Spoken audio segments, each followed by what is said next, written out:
Hi everyone, welcome back to my channel, or welcome if you're new here. My name is Mike, and this is the third in the series of Complete Beginner's Guide to the Lightroom Classic. The first two videos in the playlist cover the importing into Lightroom, sorting into collections, etc, etc. This is the fun stuff. This is where you get to actually use the develop panels and edit your images. Not going to mess around, we're going to jump straight into it. We're going to click up here into develop, or keyboard shortcut is D.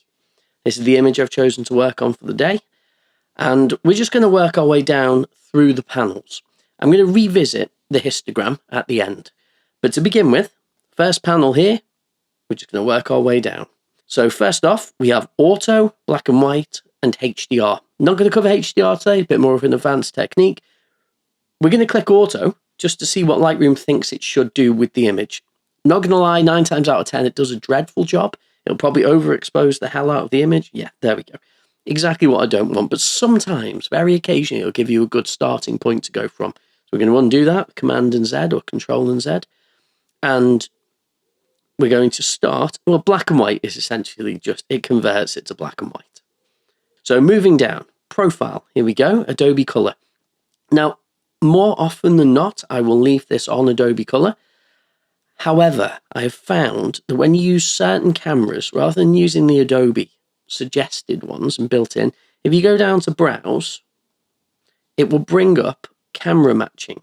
And this is where you'll often find, like, for example, if you shoot Fuji, Classic Chrome, Astia, Velvia, all those brilliant recipes that you can add to your images, they'll all be in here. So you can actually change them on the fly too, which was a game changer for me when I actually used Fuji.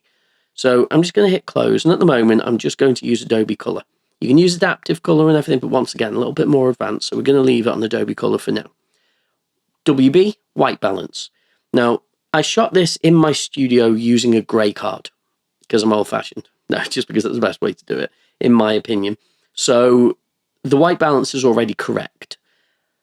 However, if you use this drop-down menu, you can select any of the white balances here to have a good starting point from. Like, this was shot with flash, so I would just check flash if I hadn't bothered to do the white balance correctly to begin with.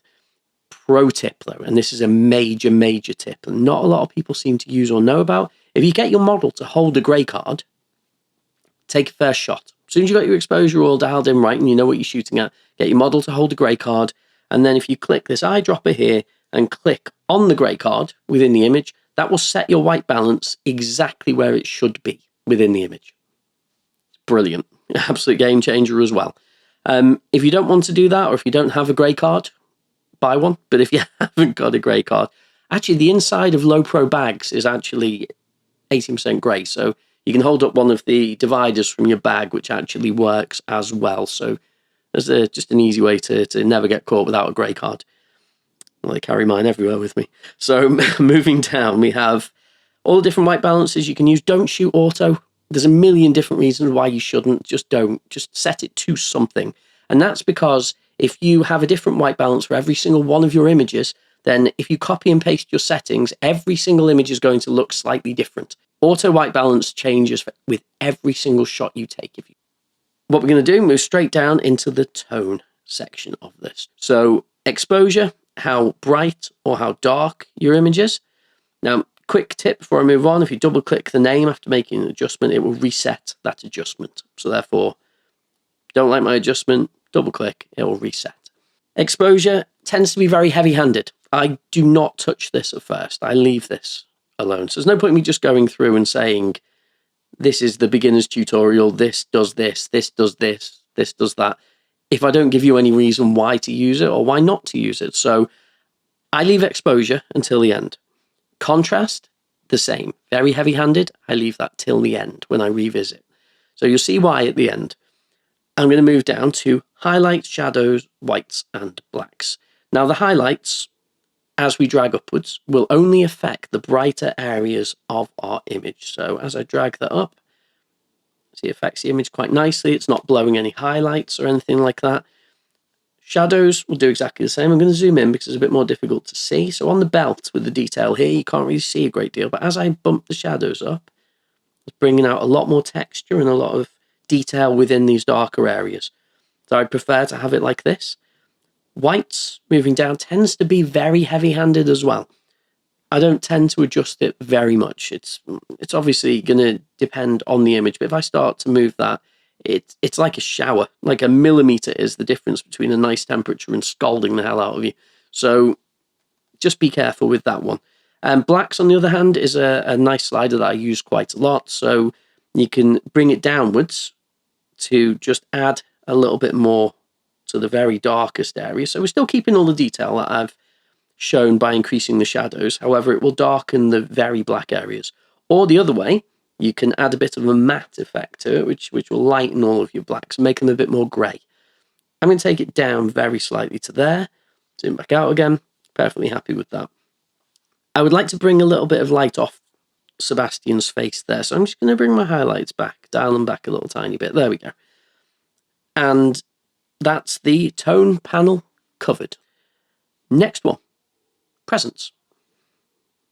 Here we go. This is to add some micro contrast to your image. If you keep it subtle, it can give your image quite a good boost. So I'm just going to click, zoom in a little bit.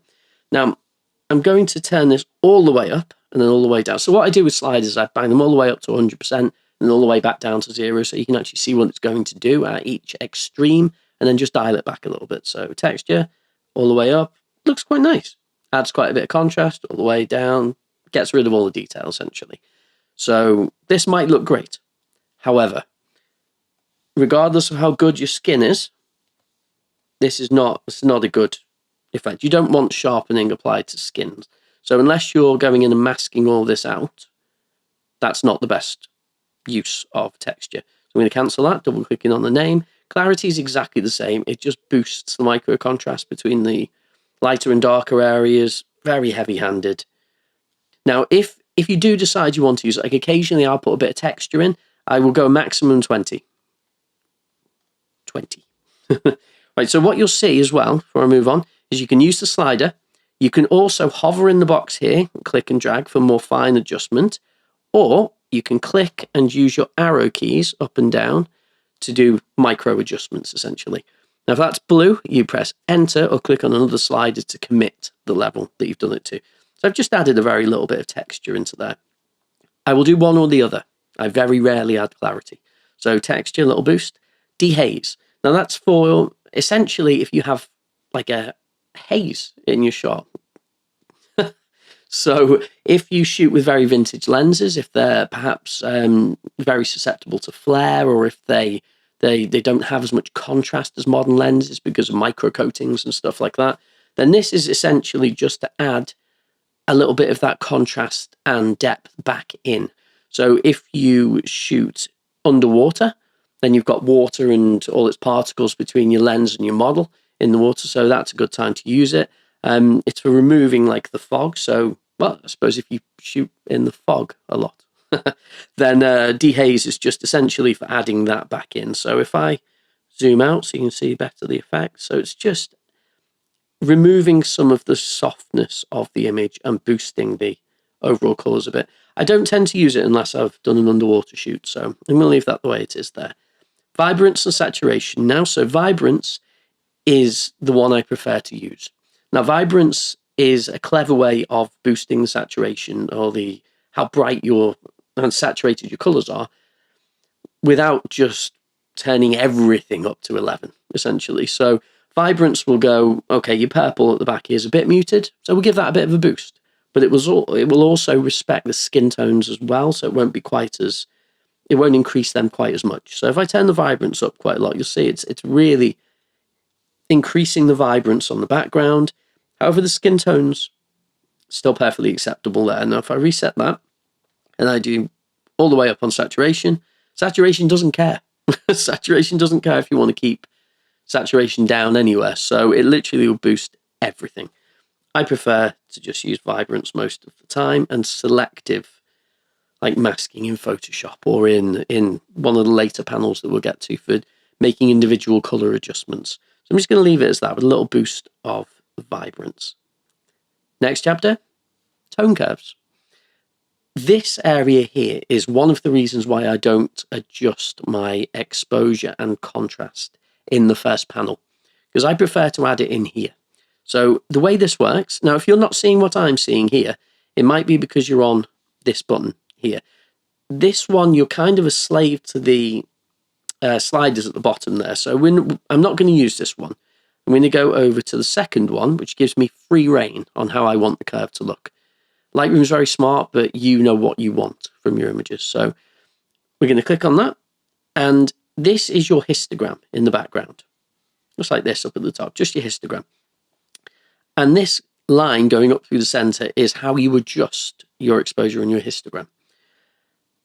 Shadows are down here in the bottom left, highlights up here in the top right, midtones in the middle. All you do to increase your exposure, just click and drag upwards. To decrease, you drag downwards. Now this is my midtones that I'm adjusting at the moment. Now if I drag downwards to decrease, if I want my midtones to come down a little bit, then what you'll see has happened is it's brought everything down like a bow. So this is my shadows down here. So it's made my shadows darker, and it's also made my highlights darker as well. That's not what I want. I just wanted the midtones to be adjusted. So I'm going to move that back to there, and I'm going to create little anchor points. Now this also works in Photoshop when you're using curves. So I'm just going to click on this intersection here. There's a little grid behind here you should be able to see. Just click, and it puts a little point, like a pin, into it.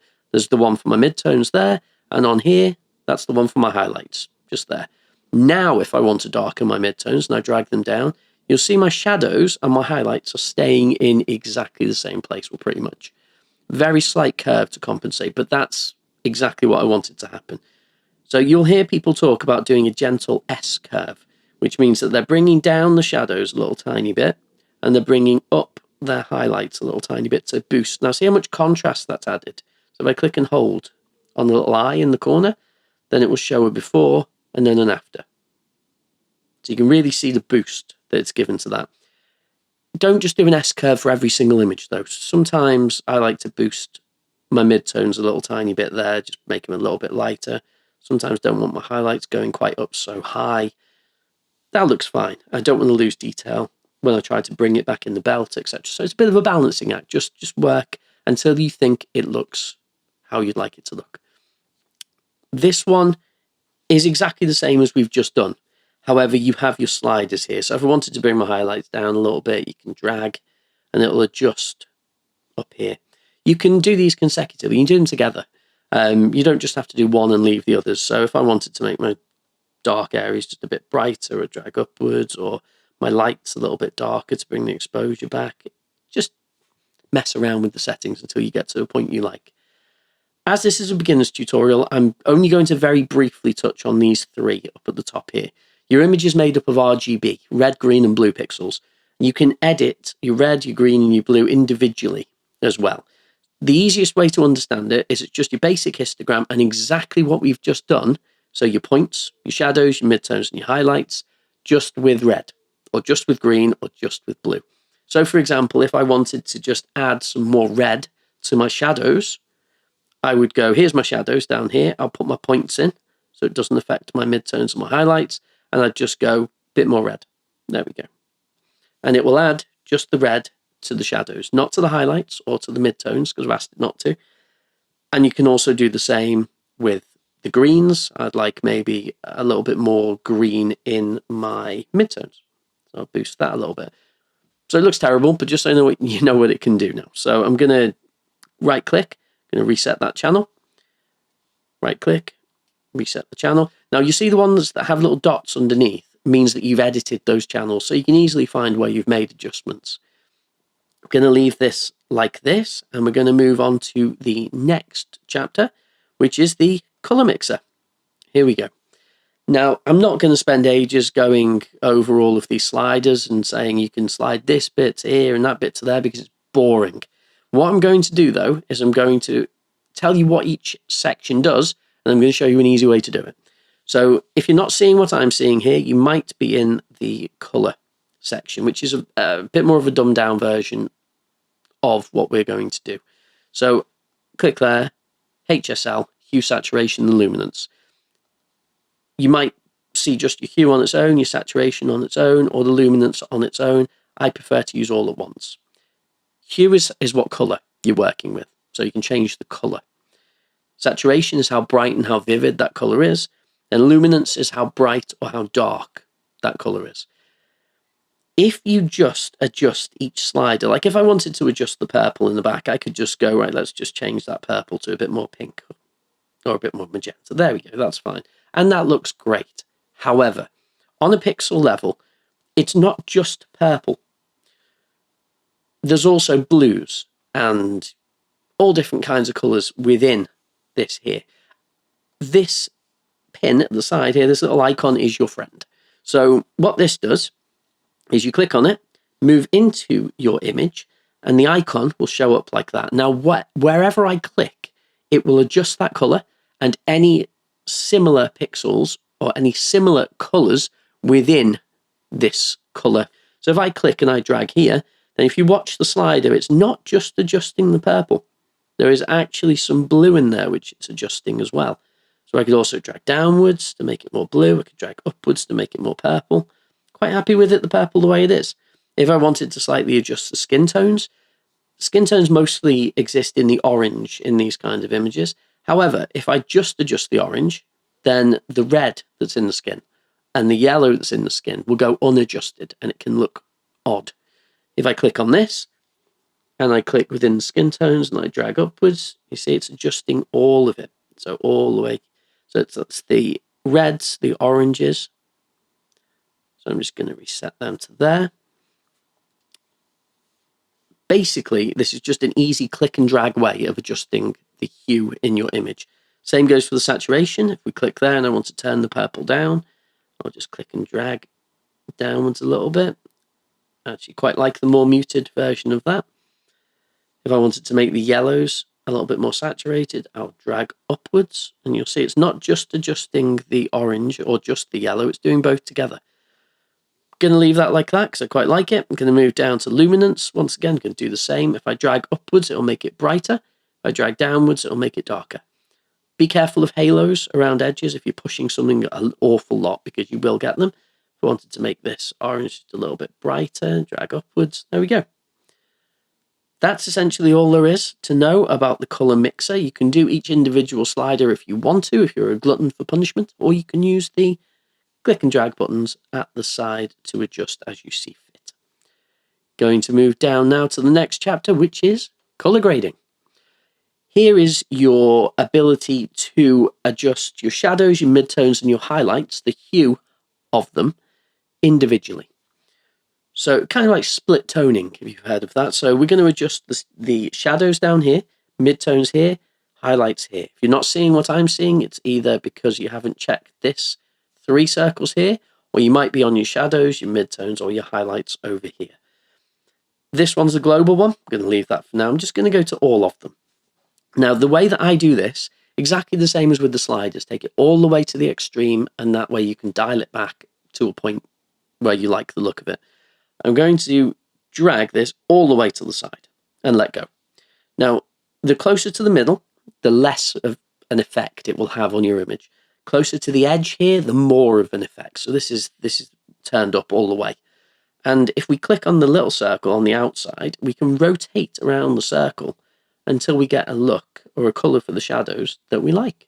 Now, it's shot with a purple gel in the back, so I still quite like the purple, but I think I'll take it a little tiny bit more to there, that kind of blue. And then I'll click in the circle again, and I'll just dial it all the way back, and then just slowly reintroduce to how much I'd like it to be. Going to do the same for the midtones, all the way out to the side, rotate round till I find something that I like, quite like that. Dial it all the way back, and just add it in very gradually. Highlights, bang, exactly the same. I actually really quite like that there where it is. I'll just have a quick check. No, there we go. That looks great to me. So I'm just going to dial it back and then slowly just reintroduce a little bit of it. Blending and balance is literally just pushing it one way or another. If you've made the image warmer or colder, then it's how much it's actually applied. So that's much colder. That's more towards magenta and warmer. I'll leave that in the middle. Balance, once again, how much it's actually applied or turned off entirely. So I quite like that there. So we're going to leave that as that. And that's the color grading section done. Next chapter, detail. This is your preview window here to show you what your basically zoomed in sample of how your image is going to look sharpened. This could be anywhere. I don't know where on the image this is. You can click and drag, and it could be anything. So if you click this little box here, hover in your image, then it will allow you to pick where you would like to preview your sharpening. You can always move it around if you want to, but I like these buttons with the detail, so I'm going to leave that there. Amount is how much you're going to apply. Radius is how big the pixels are on the sharpening. I always leave mine at 1. You can change it if you want, but as you get bigger pixels, you get more obvious artifacts and halos, and the image tends to fall apart a little bit. Detail is just bringing back some of that micro contrast detail as you go through. And I won't adjust any of them before I've gone down to masking. If you haven't used masking before, and you click and you drag, it doesn't look like it's doing anything. It's all doing it behind the scenes. However, if you hold down Option or Alt and click and hold, it makes everything white. Now, the most important thing to think about with masking is that white is everything that is affected. So at the moment, if I hold Option, I click that, everything is being affected. Everything is white. Now, if I keep hold of Option or Alt and I drag towards the right, everything that is black is not being affected. It's not receiving the adjustment. It's not receiving the sharpening, essentially. So if I zoom in, here we go. So I don't want to sharpen Sebastian's face. So holding down Option, clicking, everything is receiving the sharpening. As I drag to the right, I don't want all of this background, all that white that's still there. I don't want the sharpening. That's just sharpening creases in the backdrop and noise. However small the amount of noise is, even if it's shot at ISO 100, which this is, there's still going to be grain that you do not want sharpened. So I'm going to keep dragging, and that's the background not being sharpened. However, Sebastian's skin is still being sharpened. I'm going to keep going a little bit. There we go. I'm happy with that. The hair's receiving some sharpening, the eyes, the clothes. So I'm going to let go at 94. And now, any adjustments that I make here will not affect the skin or the backdrop. You can boost the detail. So you'll see the detail up here as we scroll. So it's a very subtle change. Very subtle. However, like I said, just a little bit of a preemptive sharpening for the main sharpening in like Photoshop or wherever you're using. Noise reduction, not going to touch on that today because it's not exactly a beginner's technique, and other programs do it a lot better. And Lightroom's noise reduction takes forever. So we won't do this at the moment. We're going to leave the noise reduction. This is shot at ISO 100. There's no noise for it to take care of anyway. Next chapter, lens corrections. I'm not going to lie, I always forget to turn this on or leave it off. So wherever this lies, I leave it. So if I've left it on, enable profile corrections from the start, I'll leave it on. If I haven't turned it on, I won't turn it on. Because what happens is Lightroom thinks it knows best. It knows that I shot this with a 35 to 150. It knows that there's a certain amount of distortion. It knows that it darkens the edges slightly. I like that. I want to keep that. I've edited this image so far with those quirks in mind. I deliberately shot chest height so it wouldn't show up too much distortion. I knew what I wanted it to do. If I press enable profile corrections, Lightroom just will get rid of all of that. It will zoom in slightly and eliminate any kind of distortion. Now, I'm going to turn that off because I prefer this. If you're shooting with a wide angle and your hobby is photographing brick walls, then turn this on by all means. I just don't really bother with it, to be honest, unless it's a very wide angle and a much distorted lenses. Remove chromatic aberration. There is none in this image. In the sense, if you're shooting with a 50mm lens and you're photographing a bird in a tree against a sky, then with a nifty 50 at 1.8, then you're going to get fringing and chromatic aberration. So this basically just removes the purple and green fringing from around your areas of contrast. And the next chapter, the transform panel. This image is not suitable really for showing how this works. So what I'm going to do is I'm just going to hop over to my library. I'm going to choose from my collections a different image. Just bear with me for 1 second. Here we go. Let's see, new cosplay image. This one. So let's go to develop on this one. I'm just going to reset it because I shot it wonky. So there we go. So this image, I shot slightly off kilter. I don't know what I was doing exactly, and probably trying to fit the cape in at the top. But what I want to do is straighten it out. Now you can go with the auto, guided, level, vertical, and full. I don't use any of that, and that's certainly past beginner's level. This here, grid box, is very easy to use, and all you need to do is click in your image and drag to the side, and that will give you a line to line up with, let's say, your horizon line there. So that's what I want to be straight. So I'm going to let go. Nothing has happened because Lightroom needs a reference point. So what I need to do is I need to put in a vertical line. So I'm going to click and drag downwards, and I'm going to line this up. So let's say I want my model to be straight like that, and I'll let go, and bang. There we go. So Lightroom has now, if I put that back, has now twisted the image to the side to take into account my horizon and me not being able to shoot straight. Perfect. I'm going to hop back into my grid view and go back to the images we've been working on. Where's that? There we go. There we go. I'm back into develop, D. So that's the transform panel done. Next one, lens blur. Not going to apply any of that. A bit more advanced technique, so we won't cover that today. Be for a future video. So effects. Now this is vignetting. So as you drag to the left, it will add a slightly darker edge, or a much darker edge, to your image. I'm going to take this all the way to the back, and you can see what happens. It's making all of the edges black. If you go the other way, it does an absolutely delightful 80s wedding photo album effect, which I absolutely love. No, don't do that. So here we go. We've got midpoint, which is basically where your vignette starts. We've got roundness, how much like a circle it's going to be, or how much like a square. We have feather, which is how soft your edges are or how hard the edges are. And highlights. Now, what highlights is this? I can't really show you in this image because there isn't any highlights in the corners. If I had a light here or a lamp, then putting a black corner overlay, like a vignette over it, would just really make it very grey. It would completely kill all vibrance the light had, and it would look terrible. So you can increase this slider, and what it'll do, it'll recognize that there's a light there, and it will remove the vignette from that, like a bit like masking.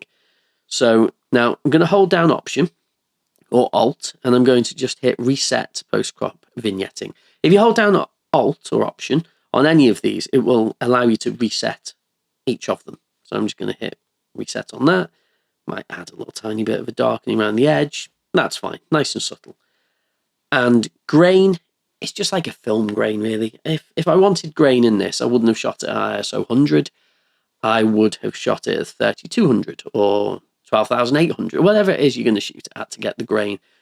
Lightroom's not dreadful for adding grain. It can look okay if you don't go too over the top with it and use a decent roughness on the grain. It doesn't have to be massive, but you just tweak your settings. It just adds a nice little bit of tooth to your image, a bit of grit, which I like. However, I'm not going to use in this case. I'm going to reset the grain, and that's it for the effects panel.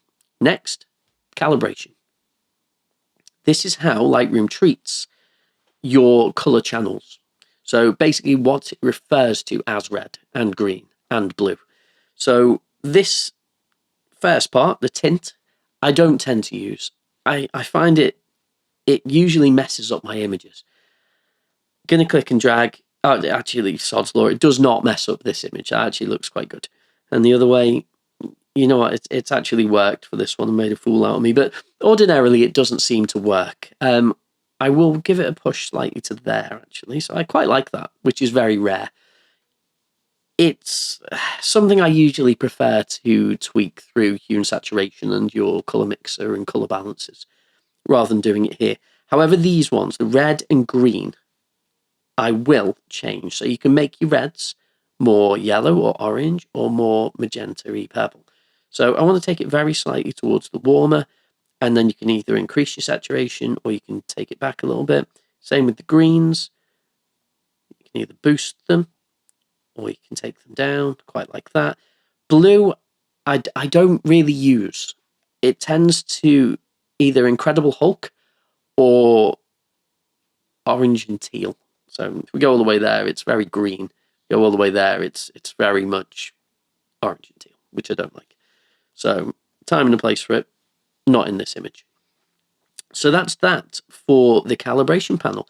So what I then would do is revisit the top, like I said, and make any further tweaks that I wanted to. I think maybe I'm going to bring back the saturation on the background a little bit, just to there. Yeah, that's fine. And then I will come up here, and I think I might boost the shadows a little bit. So Sebastian's face is a little bit dark. Ordinarily, I would add a mask in just to brighten this area here, but with it being a beginner's tutorial, I will not.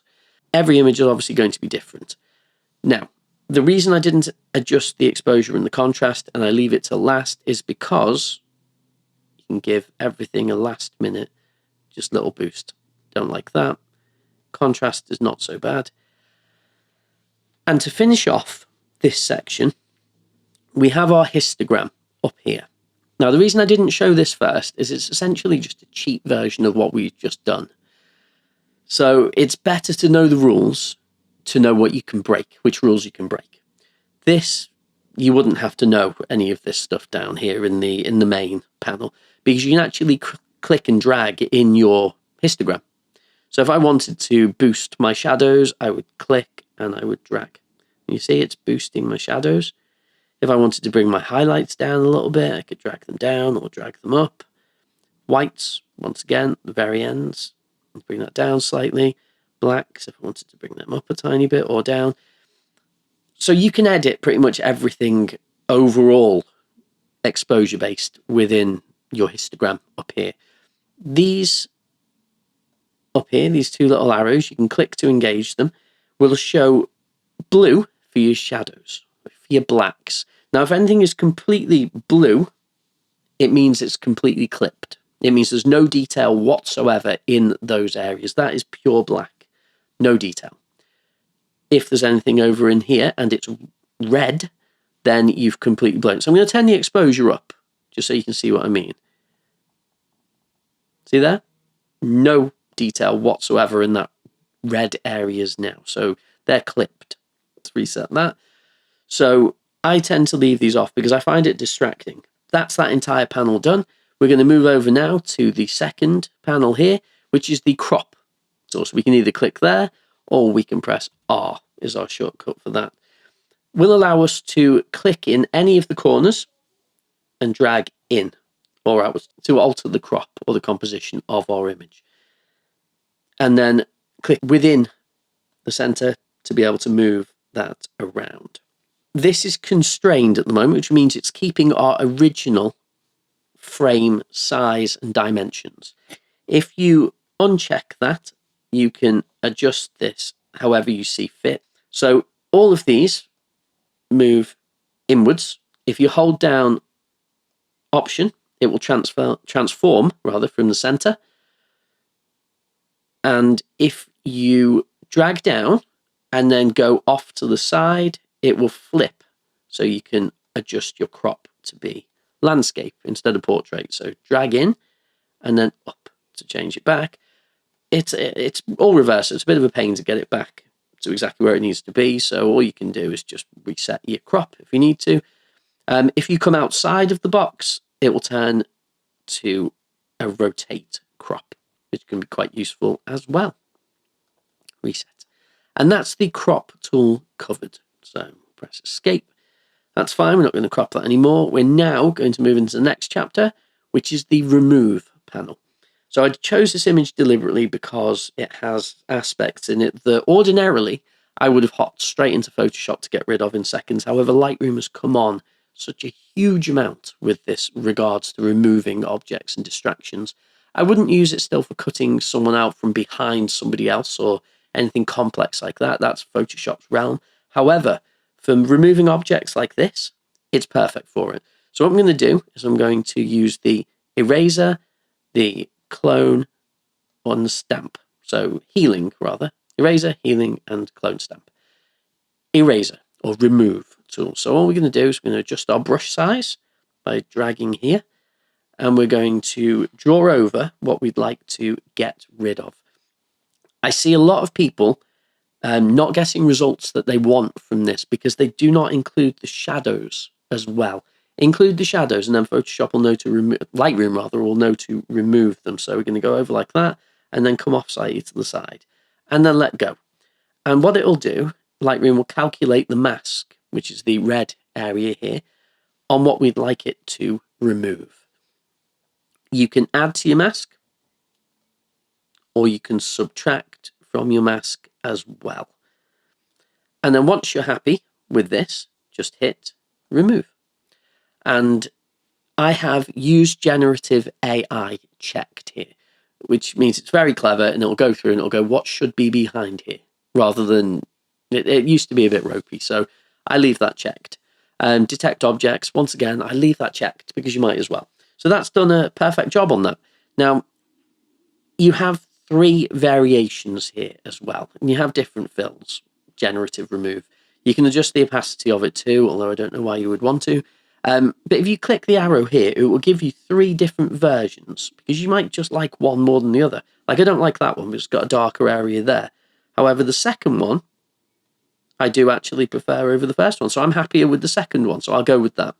And then what I'll do is I will once again get my brush and I'm going to use it to get rid of this area down here. So see, it's made the mask and it's missed out this area at the bottom. So I will add to my mask just to fill that in. And then I will subtract to take this area around it. And then I will hit remove. And it'll do the same. It'll work out what, using generative AI, should replace the black section at the bottom. And once again, variations. 1 looks pretty good. 2 looks better. 3 looks quite nice. Got a little vignette in the corner. So I'm going to go with 3. And then for the last one, once again, just draw around what you'd like to get rid of. Add to the mask because it's bound to mess it up. There we go. Subtract. And remove. So this used to be entirely just Photoshop that would be able to do this. So there we go. That's done. And I'm happy with that. So visualize spots. If you click that, it will show you where little inconsistencies and bits that might need to be removed are. It's very useful. So what I'm going to do is I'm going to uncheck that straight away and I'm going to go to close. And then what I'm going to do is go into the healing panel. I'm going to use the clone or the heal stamp here. I'm going to make that a bit smaller. Going to hit visualize spots so it shows me where it needs to be cloned. I'm going to just draw a little circle around that bit. And it'll take an area from right next to it and bang, will remove based upon that. So you see these are going. So I'll hit close and these dots have all been removed. Oh, well, that's suddenly gone dark then. So that's the remove panel. Next, we're going to move on to the red eye correction panel. I've never used this. Then again, I don't normally tend to blast anybody in the face with direct flash or film cameras or anything anymore. And I don't regularly photograph Sauron. So yeah, I don't see when you'd use this. Although it does have a pet eye, red eye reduction. It's usually grey with pets, I think. So you just click and drag and it will remove the direct flash red or grey eye. Once again, not something I would use. Masking is the final one, which we're not going to cover today because it needs an entire video to itself. However, we're going to just hop back here, and I'm just going to run through a couple of little tips and tricks just to finish off. So I'll just do any last minute tweaks that need to be done. So you can always revisit all these extra little bits. I'm going to take that down a bit, take that back up. So it's like a balancing act. So I'm perfectly happy with that as it is at the moment. I'll maybe take the vibrance down a little tiny bit. I would take it then into Photoshop and I'd sort out all of the floor, or cut Sebastian out for part of a composite, etc. If you are in the develop panel and you've edited an image, if you press Y and you're on a Mac, or backslash if you're on a PC, then it will give you a before and an after. So you can compare and see how far your image has come. Y again to cancel it, or backslash again to cancel it. It's just a nice quick way of seeing how much you've affected your image and whether you actually prefer your edits. So yeah, you can copy and paste your settings from one image to another. This is why I said don't use auto white balance, because it will make every single image different. If I like this adjustment, I will press Shift, Command, and C, or Shift, Control, and C, and it will bring up this copy settings. You just check everything that you want it to copy. So I leave transform off because every image is going to be different for that and for the crop. So I leave that off as well. Remove is obviously all the cloning that we did and removing, so it'll be different for every image as well. Calibration, HDR off, and masking off. So I'm going to hit copy. It's going to copy all these settings. Now, if I go back to my grid view, so G for that, I'm just going to mark this one as 8 as well. So, and I pick, let's say, this image, and I press Shift, Command, and V. It will paste my settings that I've done onto that image. If I click on this one, Shift, Command, and V, it will paste it onto that image. You can also, from your settings here, choose your image and then hold down Command or Control and choose images that you would like to apply this to. So let's say that one, that one, that one, and that one. And rather than copy and pasting all of your settings through that, you can go down to Sync Settings, brings up the exact same panel, hit Synchronize, and it will apply those adjustments over all of the images. And then you've got a good foundation to work from. All of your images will look identical. You can obviously just then go into your develop panels and you can tweak each individual image to better make it fit what you'd like. One final massive tip is if you press Command and apostrophe or Control and apostrophe, it will create what's called a virtual copy of your image. So if I go back to our original one, so if I click on our original image and I press Command and apostrophe, it will create a copy of my image, an exact copy of my original image, except it's got a little folded up corner at the bottom here. So that one, and that one. These are called virtual copies. They're just like free versions, free copies of your main image. You're not adjusting or affecting your original image at all. So if you use collections as well, as referenced in my previous tutorials, you never have to worry about messing up your original images. You're always going to have them. And then if you work on virtual copies instead of on your originals, you've always got a backup. So I'm going to leave the tutorial there. If I've missed anything out, or if there's anything else you need to know or would like to know, or any questions I can answer, please feel free to throw them in the comments and I'll get back to everyone. I really appreciate everyone watching, and please feel free to like and subscribe and bell icon and all that stuff so you don't miss any videos. Have a great day, everyone. Take care. Bye-bye.